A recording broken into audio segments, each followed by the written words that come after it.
Hello everyone, welcome back to the Boudoir. It's your girl Ieasha here, and we are back for another Disney original princess movie. If you were here last week, we were talking about Snow White, and if you haven't seen that video yet, definitely check it out. We talked all about why jealousy makes you ugly and nasty, okay? And that's kind of what we're going to be talking about again this week, but in a different format. So yes, we've been on the journey of rewatching every single original Disney princess movie before the year 2000 as an adult, because we haven't seen these movies, or at least I haven't seen these movies in like probably over 20 years. And the original premise and idea behind this whole series was everybody, all of these feminists, all of these like new age thinkers have been saying, you know, Disney princesses are the reason why little girls grow up and wait around for their prince to come and save them and finger wagging and stuff. And honestly, critiques that I have probably made too, because it's all programming. And yes, a lot of what we talk about here on the Boudoir is like propaganda, media, how that media affects us, all of that type of stuff. So of course we know that this is literally propaganda for little girls. Like, you're supposed to desire this is supposed to be aspirational, right? But we're just talking about the movie at its core, like for the plot, for what it is, for the storyline. Is it actually harmful in and of itself? Right? That is the whole point of this. And full disclosure, when it comes to this film right here, I don't have anything bad to say about it, because it's literally a 10 out of 10. Maybe a 12 out of 10. I don't know. I'm just gonna say it, okay? This is me being completely biased, alright? If I'm overlooking something, if I'm missing like a glaring, problematic, like how could you not see this? You call yourself a couch sociologist and you didn't even see this? If I'm missing something, I'm sorry, but this movie was literally perfect. And if you see me looking, it's because I have it on in the background just to refresh my own memory. But from the visuals, from the storyline, from the music, okay? The music is what got me in the chest, okay? The movie wasn't even on for like 7 minutes and I was already bawling. Divas, am I on my period, or am I just not being whimsical enough? Like, Cinderella's been on for like 5 minutes. Why am I crying at that musical score? I don't think I'm being whimsical enough in my daily life. This is crazy. A dream is a wish your heart makes. It's just so pretty. And like, I haven't heard it since I was a child, but like somehow I still knew the lyrics and stuff. Like, it was a weird experience. And you know, another thing I want to say as we get into this whole Disney series, if I ever clowned a Disney adult, if I ever retweeted or had a laugh at something that somebody said about a Disney adult, I fully apologize. I will put that out there right now. I am so sorry, because while we're sitting here making fun of them, calling them cringe millennials who are like, you know, 35 and still obsessed with Pinocchio and whatever, whole time that's why these people are happy and we're miserable as fuck, okay? They know how to be whimsical, they know how to have fun, they know how to have joy in their heart, and that's why we're all miserable, okay? So if I ever made fun of a Disney adult, I am so sorry, because this movie was beautiful. And it is now going to be one of my comfort films. Like, again, I was saying this with Snow White. There's something about, you know, the early classic Disney movies that just hit you right in the soul. We know there's problematic things within Disney of itself. Like, when we're strictly talking about the business side of things, we understand that there's a lot of problematic things that happen behind the scenes. I'm not going into it, but trust me, I know. But we're simply talking about the art, okay? Like, there was animators that worked on this that literally hand drew all of these scenes frame by frame by frame. There were people that were working on the musical score. There were people that put in their passion in these movies, and I think that should be applauded. Like, the art in and of itself is beautiful, and I'm not gonna sit here and deny that, okay? So I just want to put that out there. The Disney adults are winning, okay? Let them 40-year-olds go to the park and have season tickets, okay? Because maybe that will be me. That might just have to be me. I might just have to become a Disney adult, because you guys are kind of winning. But anyway, that aside, now let's go into like our little history lesson, right? Because we have to give context for where we're at. After all, this movie came out in 1950, okay? So we're in a very specific time right now. So if you were living in America in 1950, your president would have been Harry S. Truman. This is the Korean War. This is post-World War II. This is Cold War. This is the space race, okay? This is when everybody's, you know, really brainy, and we're really starting to like hype up the STEM majors. We're rocking around in our poodle skirts listening to Elvis, who stole his whole image from us. you know, milkshakes, racism. It was a time, okay? You had to be there. We have Marilyn Monroe on the scene. We got all of the beautiful old Hollywood actresses. This is just like the glamour times because people had a little bit more money to play with, right? This is post World War II. Now we're having a little bit more optimism because things are kind of back to normal somewhat. Cinderella was actually one of the top 5 grossing movies in 1950 and it came in at $4.2 million. So that was huge for that time. If you're interested in the other movies that were popular this same year, we had All About Eve, we had the OG Cheaper by the Dozen, which I didn't even know there was an OG version. I only knew of the one from like the 2000s, but there is an original, believe it or not. Okay, that's enough of history because I'm boring myself. Now let's get into the movie. Of course, with all of our Disney princess movies, we have to go to the original storybook, okay? It starts with once upon a time in a faraway land, blah bitty blah bitty blah blah blah. So what happens is Cinderella's father became a widow and he happened to remarry a woman who also had 2 daughters that were the same age as Cinderella. And so for the next few years, they were all this big, happy, blended family, you know, everybody was doing their own thing, I guess. And then one day, unfortunately, Cinderella's father tragically passes away. Because, you know, we just need so much trauma and death and carnage in these children's films. He croaks and then the stepmother shows her true intentions and she's not this nice woman that she's been playing this whole time. Nope. Her and her 2 daughters are menaces to society. And let me just tell you something. I did not like them one bit, obviously, but like, no, I really didn't like them because I forgot just how mean and nasty they were. And I was truly getting worked up. This movie came out over 60 years ago and I truly felt like this was happening today in front of my eyes because I was getting actually upset. It just wasn't good. They were doing my girl Cindy so bad and we're gonna get into it, but I just have to say I did not like them. They were so trifling. But okay, we're just getting started. Let me not get ahead of myself. So the father dies and now the stepmother has taken over as the matriarch of the home and they make Cinderella into this like servant for no reason whatsoever. They just don't like her for some reason and they take it all out on her. They give her all of these unnecessary tasks. They're telling her, fix my pants hem my pants, clean the dishes, go clean the baseboards that you just cleaned, go weep something, go mop the ocean, go braid grass. Like they're just giving her tasks for the sake of breaking her down psychologically. And it's like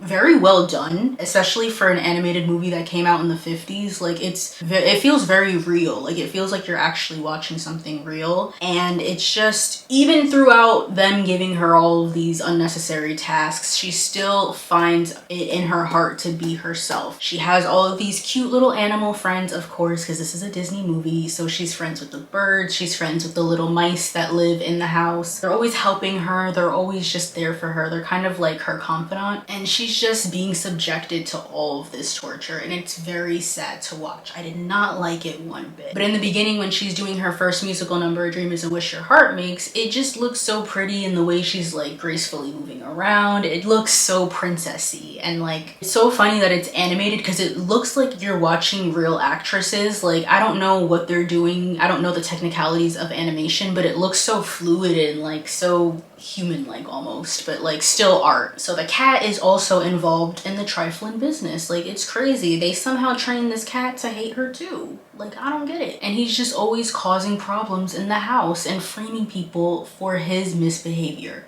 He gets the dog in trouble. She's like, Bruno, don't chase the cat around. And then the cat provokes the dog and the dog now has to sleep outside. It's crazy. Okay, so the stepmom and the stepsister are like ordering Cinderella to make breakfast and bring it up to them like that. And apparently they think making breakfast takes 2 seconds because they keep calling her name. And like, I would have just had to curse them out. I'm sorry. I advocated so much for her in this movie because I was like, they should have been by now. Like she's making their food. She could have easily slipped something into their tea and just called it a day. But you know, she's nice, she's kind, she's diplomatic. She's not gonna do that, right? That's just my own little commentary. So she's making the breakfast and stuff and you know, she's calling all of the animals to eat their food first. And the mice can't get past the cat because we already know the cat is a menace. So they devise this plan to sneak past the cat and get the little crumbs of food so they can go back to their little hole and eat. But Gus gets stuck, unfortunately. He has to hide under one of the teacups because he's like, yo, if this cat gets me, it's over. Like my life is literally done.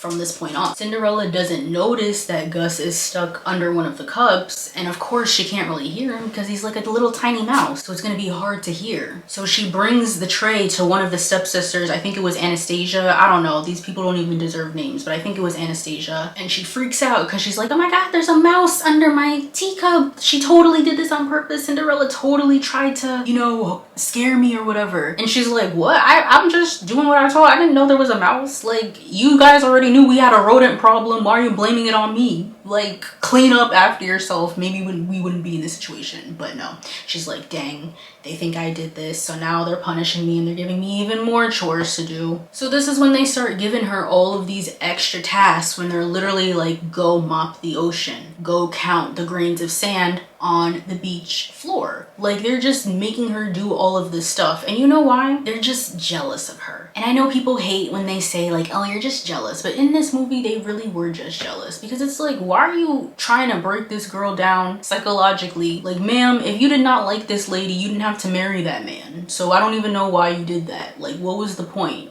Why are you like, what, all this unnecessary stress and trauma, and for what? Pick up after your own self. Like, why are you making this child do this, but you're like 40 something years old? Like, actually, I'm getting upset for her because this makes no sense. So while she's doing that, we fast forward and now we're seeing the iconic Disney princess castle that belongs to the prince at this time. We meet the king and he's going on and on and on about how he has no life, and like, oh my god, the house is so silent since the prince moved out and did his own thing. I want to hear little pitter patter of feet running across the floor or something. And then the king, to his ground duke, the king is like, well, my son's gonna be in town tonight, so you have to throw a party in the next 6 hours because I want him to get married tonight. And then the groundskeeper is like, but how can I put together a fabulous soiree in like a couple hours? And he's like, I don't care, you better do it, because if my son is not married off in the next 24 hours, you're going to not be alive anymore. And he's like, oh snap, okay, let me get the invitations together, let me get the catering, you know, let me get the party started. So then he goes around town and he's sending these notes off to all of the eligible maidens in the town, and everybody's getting all hyped because they're like, oh my god, the prince is throwing a ball, and like, what if he chooses me to be the next princess, and blah, blah, blah. So then they drop the letter off to Cinderella's house, and she gets the letter and she's like, oh my god, a letter from the king? Like, what could this mean? This is like really important news. In this moment, I wish she would have just opened the mail on her own and like not told them what it was, but I understand that like she probably would have gotten in trouble for opening the mail, but she still should have just saved that letter for herself. But anyway, like the good person she is, she goes up to the stepmother and she's like, wow guys, look, the king is throwing a ball to find the prince's next wife. The stepdaughters are like, oh my god, it's gonna be us. Oh my god, like what if they choose us? What are we gonna wear? Like, we gotta figure it out. And then Cinderella joins in too. Like, she's like, okay, I wanna be whimsical and giggle and kick my feet too. Like, oh my god, it would be so cool to go. And then the stepsisters start making fun of her and they're like, you wanna go, but you're gonna look broke and run down. Like, what, you're gonna ask him to dance with you, but like, hold up, let me put my broom down first? Like, they're just being so rude and unnecessary towards her. But surprisingly, the stepmom is like, you know what, Cindy? If you get all of these chores done, if you're done vacuuming the ocean and you can find something cute to wear, then you can go to the ball too. And the stepsisters are like, wait, hold up. She can go. You're supposed to tell her no. You're supposed to make her stay here and punish her. Why is she allowed to go? She's gonna look better than us. And then the stepmom's like, no girls, come on, it's her. What is she gonna find to wear? And she's not getting anything done, so don't even worry about it. But Cindy's mad hype because she's like, you know what? If I finish these chores, I really might actually be able to go out for once and not be a prisoner in my own home. So, you know, she's getting all these chores done. The cat is being a menace once again, and he ruins the floors that she just mopped. So she's like, dang, I gotta mop these floors once again. And then the mice and all the other animals are getting fed up for our girl too, because they're like, listen, we've been watching her for years be a slave in her own home, and every time she tries to rest and put her feet up, they call her name once again. That's not right. So you know what? Why don't we help her put her dress together so that she can have something cute to wear for the ball? And it's so cute. Like, they're all just trying to gather all the materials. Again, the mice have to get past the cat to like get some extra fabrics and some beads and stuff to kind of hook her up. You make her look cute. But they finally do it. They're singing their songs. They're putting the dress together and it looks beautiful. ball, okay? This is like her first pink dress. This is not the blue dress yet. And now it's finally time for the ball. Cinderella's like, you know what? I'm probably not gonna be able to go to the ball because it took me all day to get these chores done. I still don't have nothing to wear. But she goes into her room and she sees that the dress is completed. Like, it's all done up, it's all pretty, and she's so grateful and she's so excited to wear it. And then she goes downstairs. She's like, wait for me, I'm about to go too. Like, she was gonna leave with the stepsisters and head out to the ball. Then this is the part of the movie where I was like, listen, if something good does not happen to this girl, I'm gonna crash out, because my little empath heart can't handle this lady being stomped on like this. And I was actually getting upset. So, you know, the sisters are so upset because she looks better than they do. The animals ended up taking like the discarded scraps and like the jewelry that they didn't want to wear, and then they saw that it looked better on her and they were like, wait a minute, isn't that my necklace? Isn't that my sash? And they just completely tear her clothes apart. They ruin the dress. It's all filthy. Her hair is all over the place. Her like, just unnecessary. And the mom's just watching, just letting it happen. And then, you know, she's finally like, okay girls, stop, you're gonna be late for the ball. And Cinderella's just there all torn up, messy, and I felt so bad for her. She runs away because she's like, you know what, I'm at my breaking point. Like, this is too far now. Like, you guys are just straight up bullies and mean-spirited and nasty. So she runs away into the forest or the garden or wherever, and she's all distraught. She's crying. The animals are like, oh my god, we feel so bad. Like, we worked all day on this dress and like they still found a way to ruin everything for her. She just wanted one night to be free and to do whatever she wanted, and they couldn't even give her that. And so, very sad moment. And then when I was about to turn this movie off and be done forever because I couldn't watch it anymore, finally the fairy godmother shows up. And it's bibbidi bobbidi boo time. Ugh, I was so happy because I was like, girl, like, I can't watch this anymore. Like, this is actually sad. Yes, so her fairy godmother finally shows up and she's like, what do you mean you're not going to the ball? Not on my watch. You're definitely going to that ball. So she's like, don't even worry about it. I got you. Let me just pull out my magic wand and just do what it do. So she takes a pumpkin and she turns it into a carriage. She turns the mice into horses that are going to lead the carriage. Of course, we get the iconic blue dress scene where she just like bibbidi bobbidi boos and makes her this whole beautiful outfit. And that's when I was like, okay, we're back. We're so back. We're locked in. Like, this is what I needed. I needed joy. I needed whimsy. She looked incredible in the dress and like, I just loved it. I love it. And that's why she's the face of the brand. That's why her home is the face and the logo of Disney, because she's that girl. She's the main girl. She's the it girl. And this movie just proves that. She got a whole transformation scene. And you know what? For this to be the 50s and for this to be like, you know, very Christian and like Red Scare, moral superiority type thing, this was a very witchy movie. Like, if you think about it, this is low-key like a manifestation story. It's like, I'm gonna get to that later when I get to my thoughts, but like the whole scene when she was talking to the fairy godmother, it just felt very witchy to me. Cool for the times. I feel like, I don't know if I'm just saying this because I have a certain idea of the 50s, but I feel like they don't go too witchy, but it is, I feel like it's a little witchy for the time, and I kind of like that. Of course, she also has the iconic glass slippers to complete the look, but the only caveat is that she can enjoy this beautiful spell, she can enjoy all these things, but it wears off at midnight. So whatever she does, she just has to be sure that she is back home by midnight or else it's all gonna go away. So she's like, okay, bet. But she's just excited to be outside because like the girl has not left her square feet in like how many years? I don't know. So then we cut to the castle and we're at we're at the ball, and all of these girls are all dressed up. They got their best outfits on. They're trying to impress the prince. Each of them get their names called one by one and they have to like waltz up to the prince and like curtsy or whatever and then walk away. And this man is having the worst time. I have to say, whoever animated this man's face was so funny because he was literally like yawning, rolling his eyes. Like, it was so funny. I don't know. He did not want to be there. He was like, sir, father, I just wanted to relax and come home and just do nothing, but you got me out here working basically. Like, maybe he's an introvert. Maybe he wanted to be home, have a quiet Friday night. His dad got him out here looking at all these ladies. Like, he's like, this is embarrassing. I want to go home, but he's already home, so he can't leave. Then he sees this mysterious blonde woman with a beautiful silvery blue dress and her glass slippers, just looking all beautiful and whatnot. And he's like, wait, I have to know who that is. And so he parts through the crowd. He's on a mission. He is one track mind, and he goes straight up to Cinderella and he's like,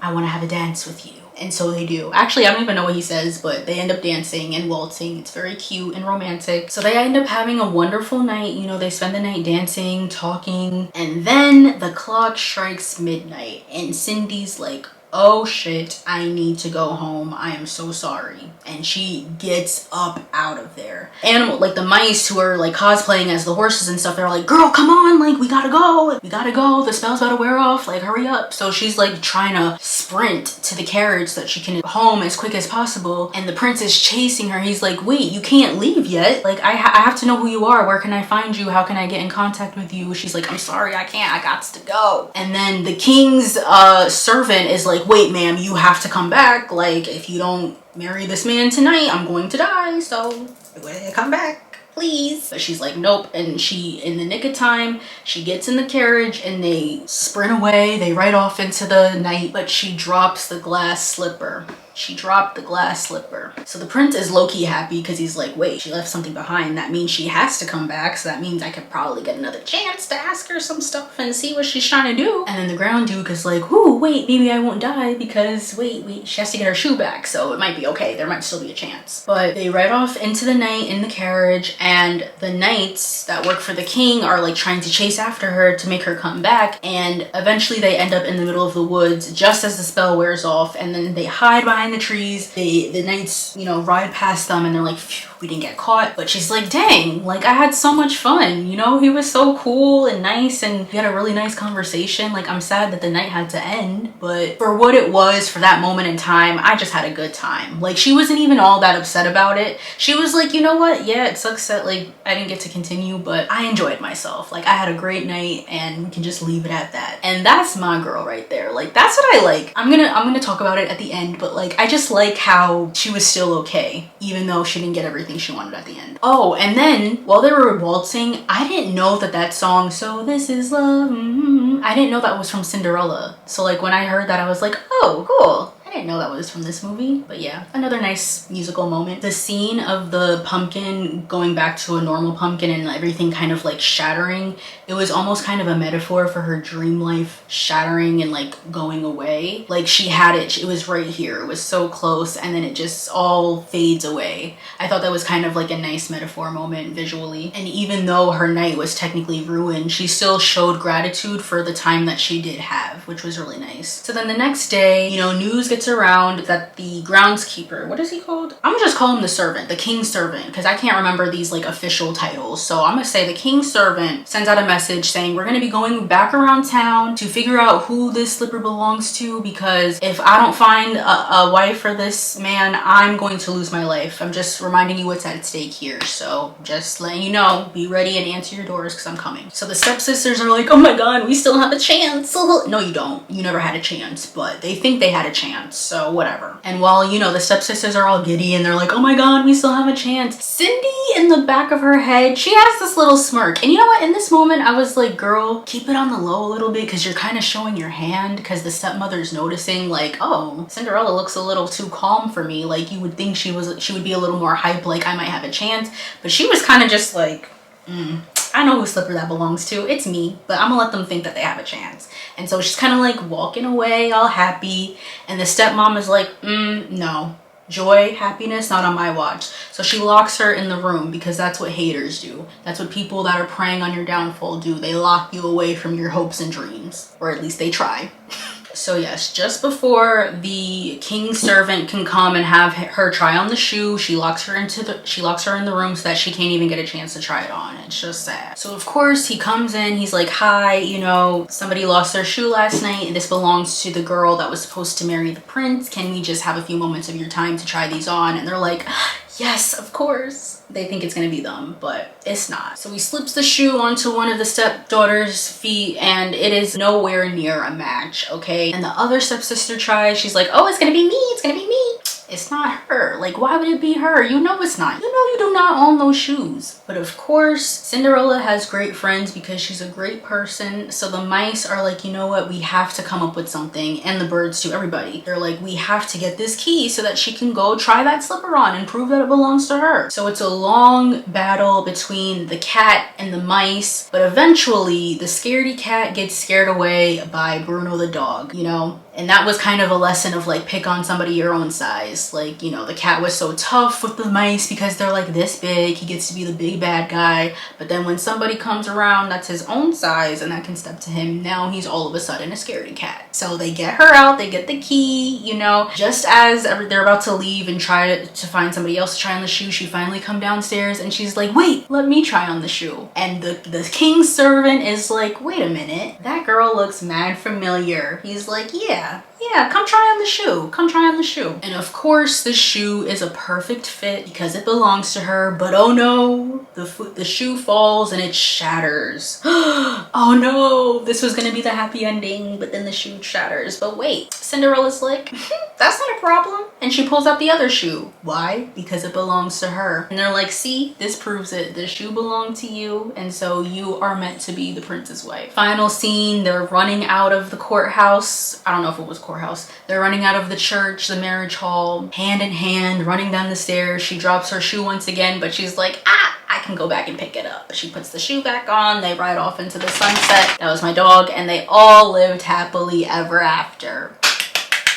Gotta clap it up. Gotta clap it up, because that was a freaking fantastic film, okay? And I have nothing bad to say about it. You want me to sit here and try to come up with little things to find problematic about that movie? I could. I could really sit here and split hairs if I wanted to. Oh, she only felt happily ever after when she fell in love with the prince and Listen, okay? I started this series with the full intention of like trying to have true, meaningful like debate. Like, oh, I can see this being pick-meism. I can see that being, you know, maybe a little too far-fetched. But I'm gonna be straight up and honest with you guys, okay? Number one, we have to understand the times that we're in. Yes, there was more like gender role messaging, like, you know, princesses or little girls or whatever are supposed to be nice and kind and diplomatic and never raise their voice, never cause problems. And, you know, princes are supposed to be heroic and swoop in at the nick of time or whatever. And it's like, yes, we can argue like, okay, we're showing our girls this type of messaging, and then what are we showing our boys? We're probably showing them stuff like G.I. Joe and I don't know, whatever 50s boys cartoons there were. I can't even name any. But it's like, or I mean, they could have also been watching like Mickey Mouse and stuff too, or like Daffy Duck. But of course, yes, they probably had different messaging in their shows. But like, guys, just for the movie for what it is, there's nothing wrong with these movies, okay? And like, I'm watching the old stuff, so I was like fully expecting the old stuff to be like way more problematic. And again, if I'm missing something, if I'm genuinely like completely overlooking something because of nostalgia, because of whimsy or whatever, then that's my bad. But I cannot in good faith sit here and pick this movie apart because there's nothing wrong with it, okay? It was beautiful. And you know what? I'm gonna say this in defense of Cinderella. If anybody wants to try to come up with that like, oh, she was only happy when she was married or whatever. Listen, the prince is so secondary to this story, and it was the same with Snow White too. Like, I was fully expecting this to be like, you know, Prince Charming extravaganza, like 45 minutes of like prince stuff, but you only see him what, 5 minutes total, maybe 7, maybe 10 minutes. In the last movie, the prince was only on screen for like 2 scenes. So like, to me, from what I'm getting as a 20-something-year-old woman, these men are such secondary background characters in these women's stories. And to me, in Cinderella, it's not even about her getting married. It's about her finally doing what she wants to do. Like, her whole life, she's been having these people bark orders at her, tell her what to do, keep her in these little confined situations, and just purposely psychologically torture her that she's never been able to like actually live for herself. And so she finally gets the opportunity to like do something fun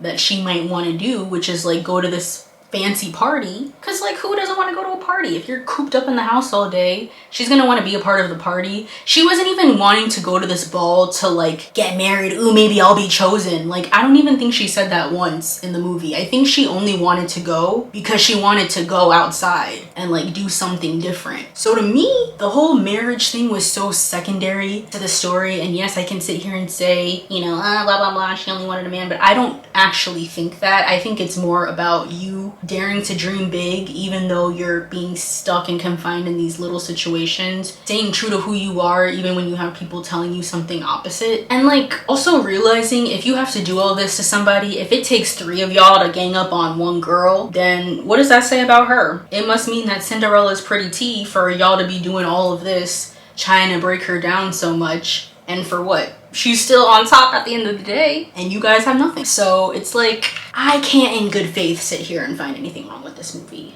I really can't. Like, I truly loved it. I love the magical girl vibes. I love the fairy godmother. I think she represents something inside of Cinderella, like her own voice, telling her to go for what she wants and to remind her of exactly who she is and the type of power that she holds. Because you know what? You know how everything disappeared after the spell wore off? Notice that the slippers were still hers. Like, the slippers were still around. So I wonder if that's some sort of symbolization of like, you literally created all this. It wasn't me. Like, yeah, I might have turned this pumpkin into a carriage, but like at the end of the day, you also have that magic still. Like, it's not like that magic disappears. You're the one that literally brought all of this into fruition. Like, she used her own heart and her own energy to like conjure up the life of her dreams, and like she did that on her own too. So that's what I think that represents. Like, I think it's very interesting that everything disappeared except for the shoes. That to me means that she's always stepping in her power and always stepping into magic. I don't know if I just made that up, but I think that sounds pretty great to me.